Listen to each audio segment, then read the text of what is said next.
Agradecimentos: Natália dos Santos, Felipe Martinelli Braga, Celi Lauderdale, Paulo Bianchi, Jones de Paula, Fosforito, Ratoruja, Rafael Laim e Setzer. Apoia.se/Igor Cebarros. Olá pessoal, vamos fazer uma viagem no tempo através de aparelhos eletrônicos que marcaram as nossas vidas. Eu nasci em 1976, faz um tempinho já. Os 4 Beatles e Elvis Presley estavam vivos ainda. E naqueles tempos, alguns aparelhos eletrônicos que passaram pela minha vida, os comprados pelos meus pais, evidentemente, porque crianças naquela época nem sonhavam em comprar esse tipo de eletrônicos.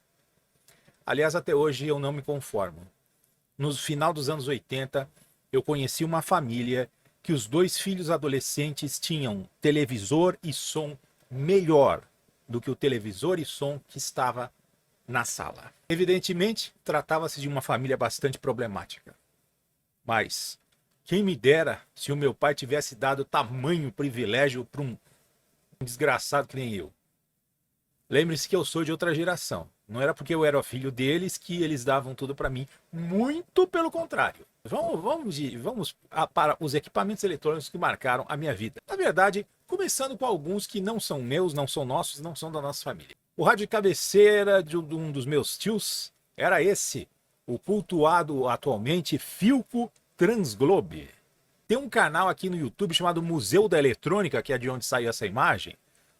Digamos, os caras respiram Philco Transglobe, que é uma coisa impressionante. O que raios é Philco Transglobe? Esse rádio tem um monte de faixa de ondas curtas AM. É um rádio ultra potente que pega tipo qualquer rádio que você possa imaginar que esteja transmitindo em qualquer sistema, entendeu? De rádio. No final dos anos 70, quando lançaram esse rádio, ter um rádio desses era algo como ter acesso a internet. Você ouvia as notícias direto de onde elas aconteciam, de seus idiomas originais, ou então através de programas em língua portuguesa feitos por rádios estrangeiras, que era o caso da BBC. Já o meu tio-avô, ele tinha um aparelho de som moderno, mas a última vez que eu estive na casa dele, em 1992, ele estava com um aparelho de som meio esquisito. Segundo ele, o aparelho de som moderno dele quebrou e ele pegou o aparelho de som antigo que ele usava. E com esse aparelho de som, ele pôde ouvir uma série de discos que ele tinha que não dava para reproduzir no outro. Eu não entendi até hoje muito bem o que isso significa, porque eu já aviso de antemão, ao contrário das crianças da minha época que ouviam discos nos seus Sonatinhas e Philips, eu não tenho a menor intimidade com disco de vinil. Mas está aí o aparelho que ele tinha. Era um Taterca linear. Cebarros, como é que você sabe? Como é que você se lembra? Por causa desse visor verde aí do canto, que é o mostrador de rádio do Taterca linear, que é uma marca brasileira dos anos 60, 70. Chamava atenção, parece que a qualidade dele seria muito boa, não sei. E nas minhas pesquisas que eu fiz para esse vídeo, a Taterca chamava atenção por oferecer caixas de som com cores diferentes, vermelho, amarelo, verde, era bem estranho. Agora vamos para a minha pequena vida, como não? Está aí o primeiro aparelho de som que eu vi na minha vida. Não era nenhum aparelho de som, né? Era um gravador National RQ311S. Foi o primeiro gravador de fita cassete que eu vi na minha vida e começava aí meu longo relacionamento com as fitas cassete, que eu não vejo a hora, inclusive, até de ser retomado, diga-se de passagem. Uma coisa interessante, esse gravador é um dinossauro, muito grande, muito pesado, bem diferente de vários gravadores de cassete que surgiriam alguns anos depois no mercado brasileiro, e foi uma boa escola para mim. Ele tinha teclas bastante duras e pesadas de serem apertadas, que digamos que a juventude dos dias de hoje tremeria um pouquinho na base de fazer isso. Felizmente foi uma boa escola para mim, aprendi a gravar fitas usando isso aí, não sei quantos anos depois, na verdade acho que já estava lá quando eu nasci. O primeiro sistema de som do meu pai era esse, os 3-em-1 Sony HMK 339BS. Até hoje eu me lembro perfeitamente desses botões giratórios, botões de apertar, os conectores de microfone que eram de plástico, bem diferente dos conectores metálicos que existem na maioria dos aparelhos. Esse VU de cabeça para baixo, que eu achava isso aqui é sensacional. E fora esse terceiro VU, que se chama Signal, ele diz a intensidade da potência da emissora FM. Eu gostava porque eu conseguia controlar esse ponteirinho usando o botão de tuning. Também foi um dos primeiros... eu aprendi a gravar coisa de rádio usando esse aparelho HMK 339BS. Eram outros tempos realmente. Eu me lembro que em 1982, mais ou menos, veio um técnico consertar esse aparelho lá em casa, em vez da gente levar isso para uma assistência técnica. Eu me lembro até hoje do cheiro de solda. Acho que eu senti isso talvez pela primeira vez na minha vida. Tinha toca-discos, mas como eu já falei, eu não tenho a menor intimidade com disco de vinil. Eu não sei operar essas coisas até hoje. Tanto é que eu já quebrei a agulha nesse aparelho, já quebrei a agulha em outro aparelho de outras pessoas da época. Enfim, é uma pena.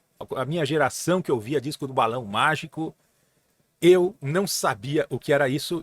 E não sabia, inclusive, por causa dos famosos boatos maldosos que dizem que se você rodar as músicas ao contrário do Balão Mágico, do Menudo, da Xuxa, você ouve determinadas mensagens que você não gostaria de recebê-las na sua caixa de e-mails.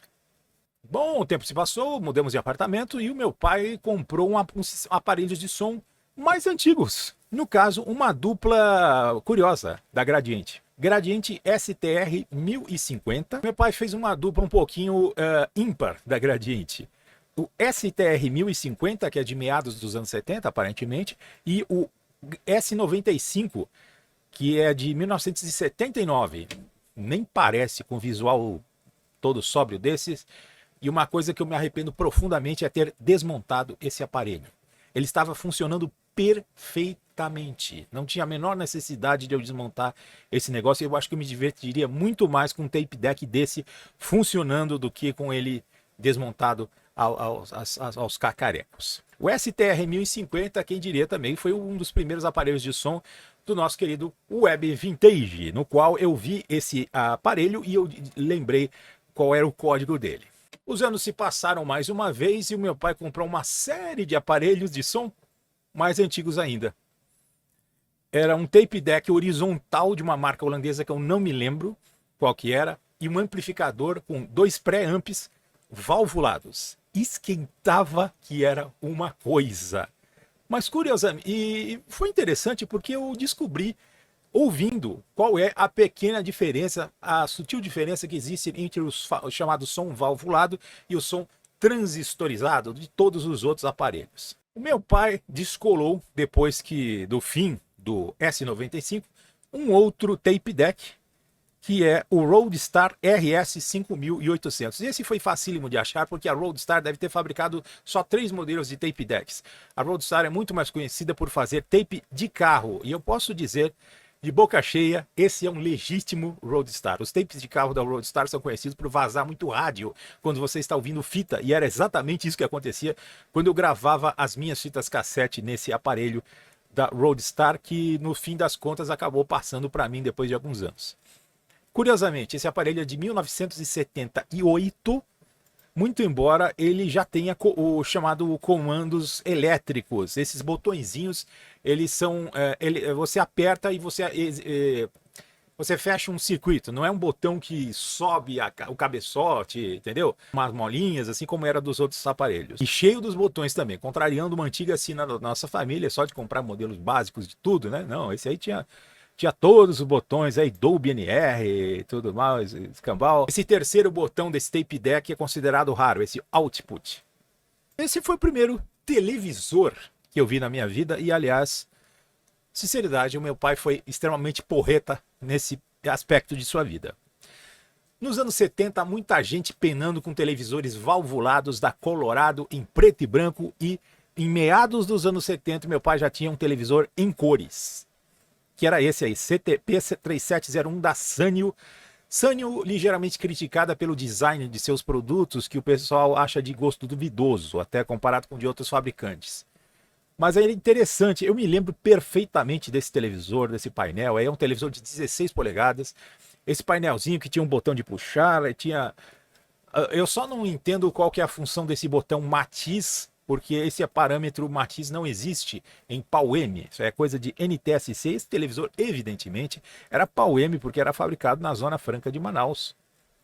Uma coisa, olha aí, Pereira Lopes e Beza. Até tem sobrenomes lusófonos esse televisor, de tão brasileiro que ele é. Uma curiosidade, muito se fala aqui na internet de alguns televisores da mesma época que tem um tubo de imagem chamado tubo delta, que é um tubo considerado dificílimo de ser regulado, que dá muita dor de cabeça.